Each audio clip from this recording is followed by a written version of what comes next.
Hello, everyone. Welcome to another episode of Real Talk, Real Stories here at Asian Communications Network. My name is Shayoni Lynn. I am one of the co founders of ACN. I'm also chair of the board, and in my day job, I am CEO of a behavioral science advisory called Lynn. And with me today is our guest, Liva Emmatty. And Liva, I'm going to ask you to introduce yourself, please. Thank you. And hi, Shani. Lovely having a chat. A quick introduction. I'm Liva. I'm a comms professional, been in the industry for approximately 16 years. I've lived in India for most of my life, just moved to the UK 3 years ago. So a lot of interesting bits and learning a lot about the UK, including the weather. I'm currently a senior account director at Clarity. Technology PR is what I actually enjoy, B2B tech to be specific. Also work for a trade association that Clarity runs, which is a cybersecurity business network. Very interesting to be the comms lead there. And when I'm not working, I volunteer for Diabetes UK because I'm living with type 1 diabetes for 29 years. And I think it's time to give back to the society. So I'm the co-chair for the Lived Experience Advisory Committee, also part of the Tackling Diabetes Stigma panel and the Insights and Experience panel and Breakthrough Type 1 Diabetes. But I also do fun stuff. I love food, like most of us do. I love traveling. I love nature, meditation, strength training. It's a lot of interesting bits. So, yeah, pretty busy most of the days, as you may have heard. Wow, that's a lot. That's a lot. An incredible work with advocating for diabetes. So wonderful. And clarity, of course. There's so much exciting work happening in the world of communication in your sector right now. So keen to understand what drew you into this space. What excited you, what enthused you about joining the wonderful and weird world of PR. Um, so I So when I started out, I was a science graduate, a chemistry graduate, and for me, it was moving from the mundane. So it's been an interesting journey of ups and downs. But for me, it was more of learning about how you storytelling, for example, every day challenging yourself. Every day is different in the PR world. And for me, coming from that science background, when I started out in MSL, it was a complete different ball game. So that's what keeps me active and passionate about PR, honestly, and just meeting multiple people and enjoying to get that beautiful job of telling the stories that connects with people. Yeah, it's like no one day is the same, right? And Never generally is. in our worlds, this is so true. And Indeed. Leva, keen to hear from you about, sort of looking back, what were the early moments that shaped how you show up at work? That's an interesting one. I personally believe a great working culture is the most important thing. Um, just having a supporting line manager means the world because that one person is so influential in your life. You don't realize it till you have a bad one. And I was lucky. After a few years, I had a very good line manager, a team that had my back, which is equally important. So that changes the entire outlook to work. You're looking forward to coming to work. You always want to be there, spend the time. It doesn't feel like work anymore. It's something that you actually enjoy. So I think those were the main bits that shaped my career in the start. And I'm in touch with many of the colleagues and line managers back from India. Isn't that true? It takes one person to really create a negative experience, but it takes so many others to bring in the positivity, and that's why I think a community like ours is so important, because Indeed. we share the positivity and our stories with so many others like us. Leva, thinking about, we talked about work and how you show up at work. Do you or did you ever feel like you had to adapt or code switch to fit in? And if so, what impact did that have on you? So there are two parts of this. One is because I live with type 1 diabetes. By default, I've been trying to fit in. That's 29 years of my life. So it just continues with social events or work or anything on that front. Um, but essentially, in the last few years since I moved to the UK, for me, it was realizing the difference in the communication style. Hmm. even though we speak British English, but it's very different how it's communicated in UK versus India, and also it's not just oral; it's even written. So for me, I started becoming more conscious of the pace at which I speak, or the way I communicate. Is it too verbose? Do I make it more concise? Then also conscious of my accent. But to be honest, London is amazing. You meet people from across the world and you realized your accent is not the problem. It took me a while to get there. Hmm. No, I totally, you know what, I feel like you're talking about me right there. I'm an accent chameleon. When I moved to the UK, I had an American accent, which is very strange because I've had so many accents in my life. I really am an accent chameleon. And when I was just before moving to the UK, I was living in a shared house with Americans and French students. So that's the kind of accent I brought to the UK, and I was in water, and it took a while to get rid of that. So yeah. I think coming from Asia, it just is such a different experience to a lot of minority communities here, Yeah, especially being the first generation, which is what I am as well. That yeah, that brings different experiences, and you live it differently to those who might be living here for a few generations. yeah. Um, Sure. who or what inspired you the most when you were starting out? I mean, I always looked up to my family, to be honest. Um, and for me, I think they were the ones who shaped everything that I've done in my life. So my mom's a doctor, dad's an engineer. I'm the black sheep, but they've struggled so much, and they've done such a good job of raising us and also ensuring that there's food at home. But for me, I wanted to ensure that I make them proud. So Mm, for me, it was getting out there because obviously I left my science background and I moved into something that no one understood for a while. No one understands what PR is, and many still don't know what I do. But I know that's something that shaped my career as such. I did not know many people in PR, to be honest, because when you're in a science world, you just focus on your labs and probably just memorizing answers. And then like I said, when I met some of my line managers, I think they became the inspiration, and how to manage PR and meeting some leaders earlier in my career, I think helped a lot. But yeah, primarily it's been family. yeah, you and I both black sheep, eh? My family is a family of doctors. I mean, what are you thinking going into the humanities? And there were, and I think despite the reputation that Indian parents have about ambitions for their children, which is, particularly in the sciences or in the legal fields, they actually are quite supportive usually of choices that we make. And, they do create the environment for us to thrive. Certainly, my parents did. Sounds like your parents did as well. And funnily enough, after traveling the world of humanities, I've somehow circled back into the sciences, which feels like full circle with my Oh, trajectory. it's so interesting when you have a science lens to things. I think it's absolutely beautiful, and I still have that. So yeah, it does. I mean, some way it does come into the tech world Yeah. as well, but I personally quite like that. And yes, parents are super proud of where I am today. Of course, as they should be, as they should be.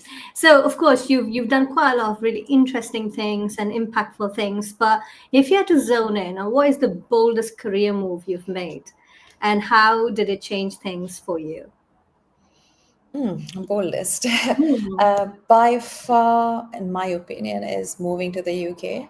And it's tougher when you've actually built your career in another country, Yeah. which is different in terms of how it functions in India and the UK. When we have the regional languages, there are different media outlets, and the way it functions, and to actually get a job from India, and move to the UK with zero knowledge of media, zero knowledge of the industry, zero knowledge of the country itself, and then start from scratch.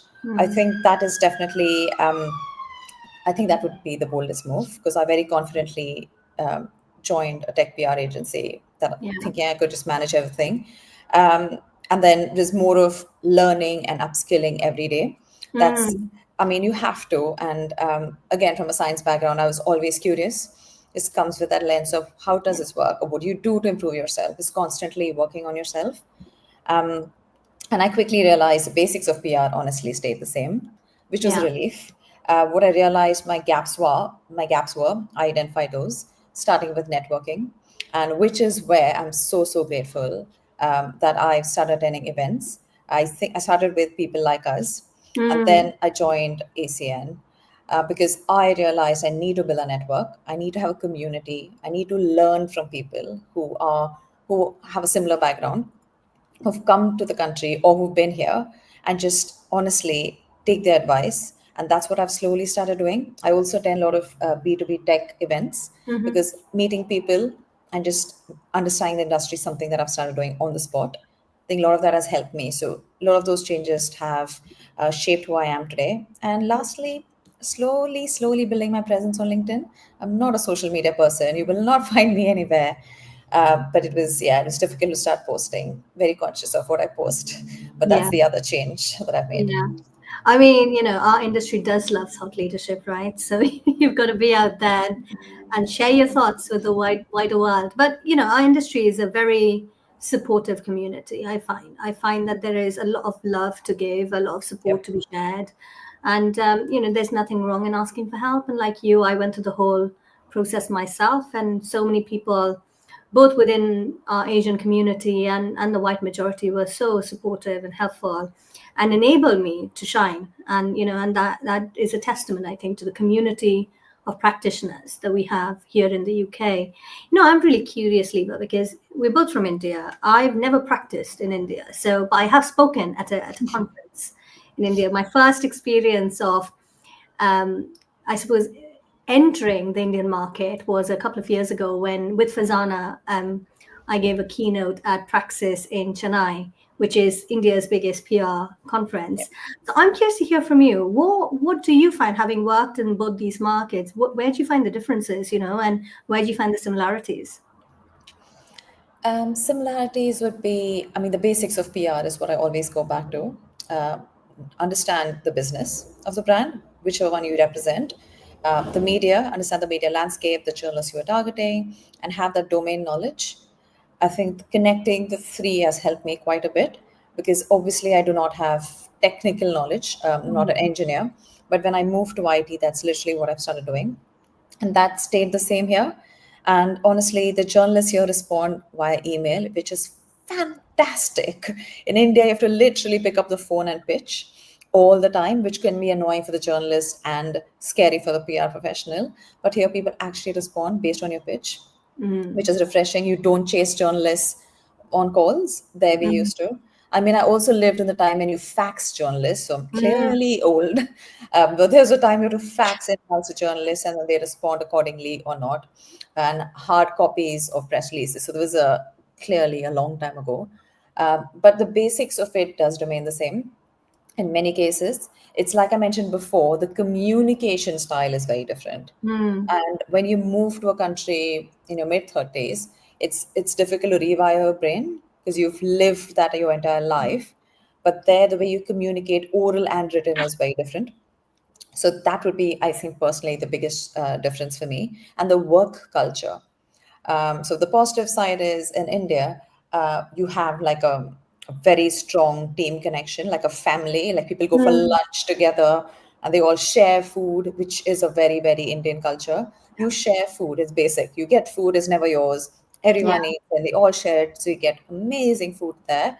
It's like, and people go for long breaks, and they just come back. But at the yeah, same time, it means you work longer hours. mm, That means that your work life balance gets impacted because you don't have professional 30 minutes call per se. It goes longer because mm, you're just chit chatting sometimes. And also for me, the biggest difference was working long hours during the pandemic, mm, because when you have a chronic condition, you see the direct impact to your health, and I could see that impacting me.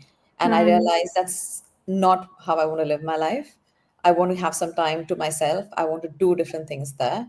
So that work life balance is the biggest positive thing for me in the UK. Absolutely fantastic, and gives you the chance to explore things that you thought you couldn't.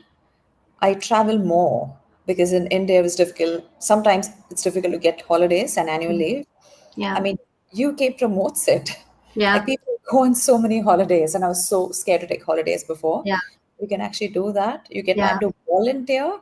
You get lunch breaks to go for nice walks. I'm like, what? And Yeah. such good benefits. Like Clarity offers amazing benefits, and I can't comprehend some of these because I'm not. It's a very different lifestyle to what I lived, but that's actually made me the fittest I've ever been in my life. Wow. Because I have time to meditate. I have time to strength training. I have time to walk. I can have time to sleep. I sleep at 9:30, which is not fun, but I get to sleep early, so Yeah. love it. Why not? And you're absolutely right. Now I say I haven't practiced. Now I haven't practiced PR back in India, but I was a journalist back in India. So I did receive those calls from the PR. So it took me back a bit because it's so long ago.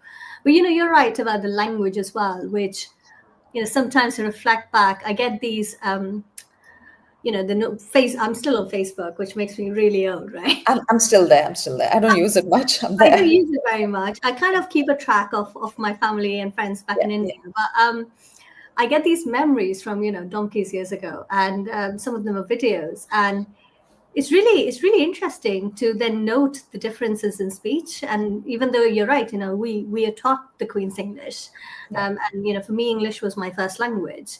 It's really interesting how differently we spoke the language, and when you talk about sort of fitting in, that kind of I feel that because it's not as easy as coming here and speaking the language. It's perhaps we've been speaking it very differently, and Yes. rewiring our brain to framing and using grammar in different ways, and having the Indeed. colloquialisms and everything. So yeah, it's just yeah, made me ponder as well. It's been a while. Um, so next question: how do you navigate ambition and cultural or family expectations, and has that shifted over time? Um, Not that much. I mean, initially when I started out, um, it was, I mean, no one understood exactly what that was. And it took time, probably because maybe it's parts of India you're part of. So from the southern tip that I come from, which is Kerala, most people are, one of the most literate states in the country. Mm-hmm. But most of them are nurses. You'll find many of them in the UK. Doctors, teachers. I mean, they were like 4 or 5 recognized places. So for me, it was firstly stepping away, going to a completely different zone. And then when they've seen that I'm successful there, that I'm actually enjoying what I do, I think that has changed their Mm. perspective. Probably the only concern that they initially had was the impact on health, Mm. because invariably everything impacts blood glucose levels, like sedentary lifestyle is like for long, or you go for events, when you stay out late and eat outside food, or if you don't Mm. eat on time. So there's that constant for them, I believe, and personally I think the concern was more from the health perspective. Mm. And also in India, which I forgot to mention this before, was there is not so much awareness about autoimmune conditions or medical conditions. I love that about the UK, that people are trying to be inclusive. Venues are trying to be inclusive. So I can Mm-hmm. openly tell people that, you know what, I can't do this. Can you possibly do that? So for Yeah. them, that was also a concern that, do your colleagues know about this?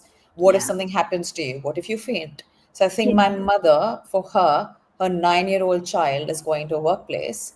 And I didn't disclose this for years because in my head, I'm different. I don't Mm. fit in. So I think for Mm. them it was that more than cultural, was more a health, because she's a Yeah. doctor. Yeah. She knows the worst case scenario. Yeah. And I lived in Mumbai for most of my life, so it is obviously a metro. So they've met journalists, so they knew someone somewhere who spoke about communications. That I think they were fine with. But I was mostly into the tech world. I just did a few entertainment PR bits Mm-hmm. where you come back at ungodly hours. Mm. That scared them Yeah. from a cultural perspective. Women, as you in Yeah. India, Yeah. we Of used to come course. work early, how you Yeah. dress, what you do. So some of those cultural elements came in. Yeah. But if I think for them, it was mostly about health because that's been a priority since I Yeah. was diagnosed. Yeah. And the UK, they and I are both very grateful Yeah. that, which is why work-life balance stood out. The fact that you get back on time stood out. The fact you have time for yourself and your health Yeah. stood out because, in my opinion, health is the most important thing. Yeah. Health Yeah. is wealth. I couldn't agree more. And I think, you're right. We're taught culturally not to be vulnerable. You shouldn't show your flaws to the world. You should keep them to your, close to you, and so put your best foot forward all the time, never ask for help. And that is very much the subcontinent mindset. Certainly, all first generation people I speak to have similar experiences. And, and the work-life balance is so interesting, because I went back to India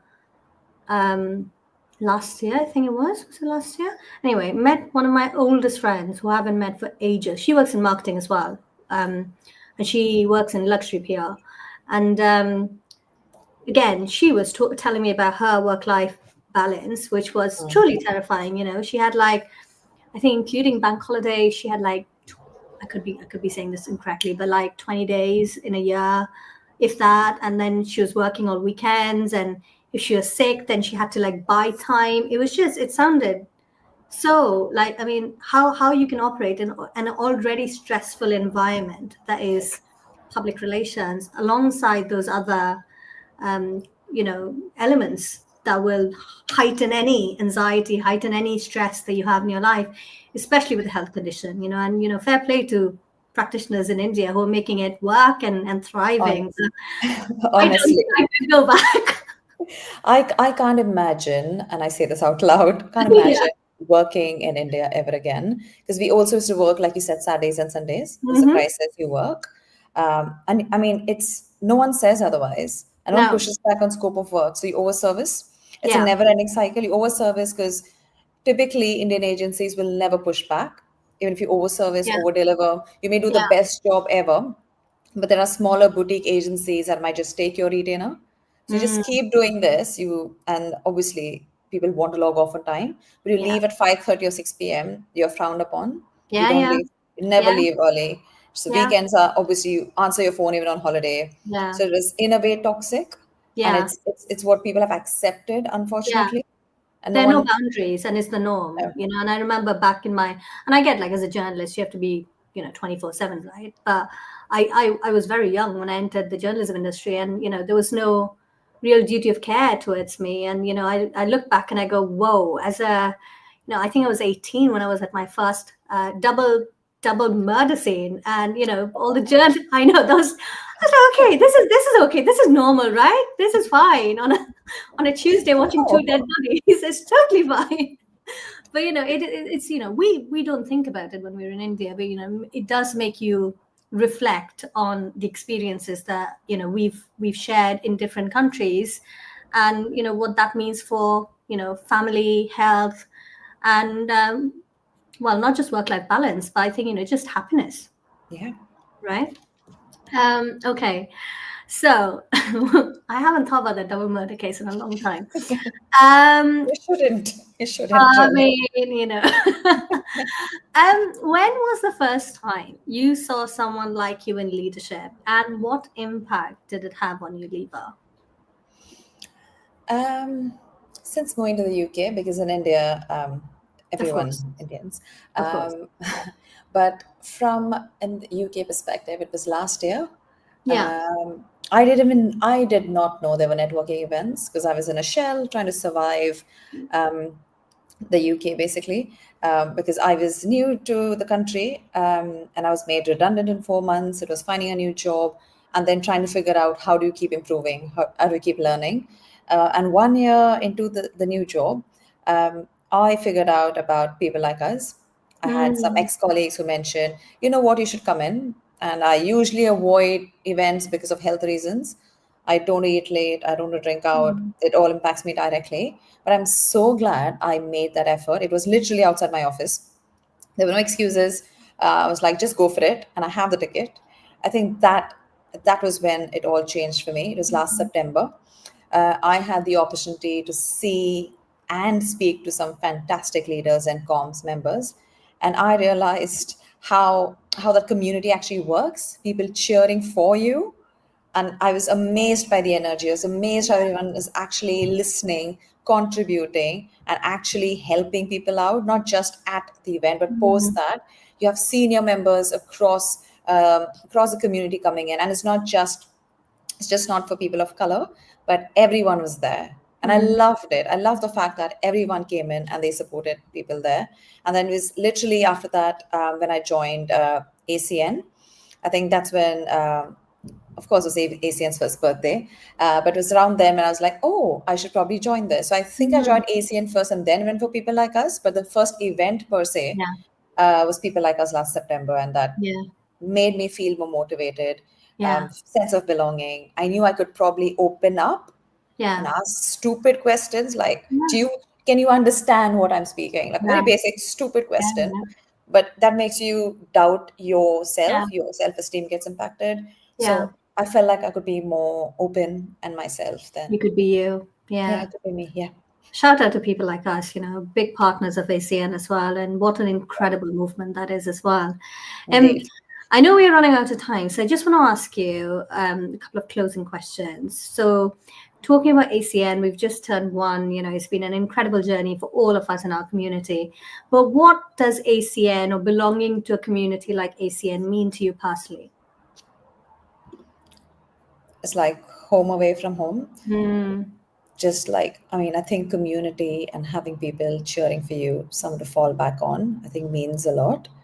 And always, it means, especially when you move to another country, just meeting people like you, I think it mm, matters because you have a similar, like we had such similar stories. yeah, Just literally in 30 minutes, like, oh, that happened with me. Oh, that's yeah, how my yeah, parents are.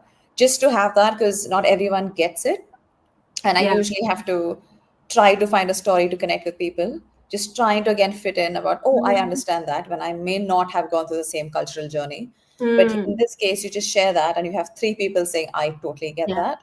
yeah. And then obviously looking up and meeting leaders like you at Vita, Farzana, and so many others in the community, just knowing that how you have thrived, how you've actually gone so far, you've done so well for yourselves, and actually build a community to help others. It means a lot. Mm, It's motivating for newcomers, newbies in the UK, that we have hope, that mm, we can actually build our presence here. Our voice matters. We can stand up. And lastly, to have friends. I've made some very good friends at ACN. Some of them still check on me. Some have left for India, and they still check on me. So oh, yeah, yes, it's that's really sweet. wonderful. Indeed. So yeah, for me, it means a lot. Oh, that's wonderful. My last question, Liva, is what is one piece of advice you'd give to someone watching today who might feel like they don't belong? Mm, I I would say joining networks Mm-hmm. like ACN, attending events by people like us will make you actually change your mind. You when you meet like-minded people, and when you start interacting with leaders, you will learn a lot from all of them. You realize they've made mistakes, but they've learned from it. You learn a lot even when you read the news or you find an Asian name mentioned, you realize there's hope there. I Mm-hmm. think I personally love London. Sorry, I live in London. I know you don't. I personally love London because I think London is a very diverse and inclusive place. I feel right at home. So anyone who's coming there, London has so many opportunities. There's so many great companies that you can work with, and there's a lot of conversations on from a DI perspective with some agencies and companies there. You can be part of that journey. You can be the one who's actually shaping these conversations. I think people should get equal opportunities, Mm-hmm. irrespective of where they are from. And I think UK is one of the places that provides that opportunity for everyone. Yeah, yeah, here, here. And my last closing question to you, which is if people want to connect with you, where can they find you? Not on Instagram, because we've discussed you're not there. So where can No. they find you? LinkedIn is one place that I've become active. So if anyone, and happy to connect with everyone, love meeting and connecting with new people. I love speaking, as you may have seen. So LinkedIn is the best way. And then obviously WhatsApp, if anyone wants to connect any further, happy to do that. And thank you everyone who joined in and listened to our conversations. And thank you for the opportunity, the ACN team. Much Thank you appreciated. for joining us, Levi. It was so nice to talk to you. And, for me personally, as being first generation as well, it's just so nice to reflect back on a lot of things I haven't thought about for so long. And, as you say, those shared cultural moments and, which is so obvious, you don't think about because you don't talk about it. So thank you for taking me back in the past for a little while. Maybe not the double murders, but other No, than no. that. So lovely. And everyone, thank you for joining us, those watching us today live or watching us on catch up, and hopefully see you again for the next edition of Real Talk, Real Stories next week.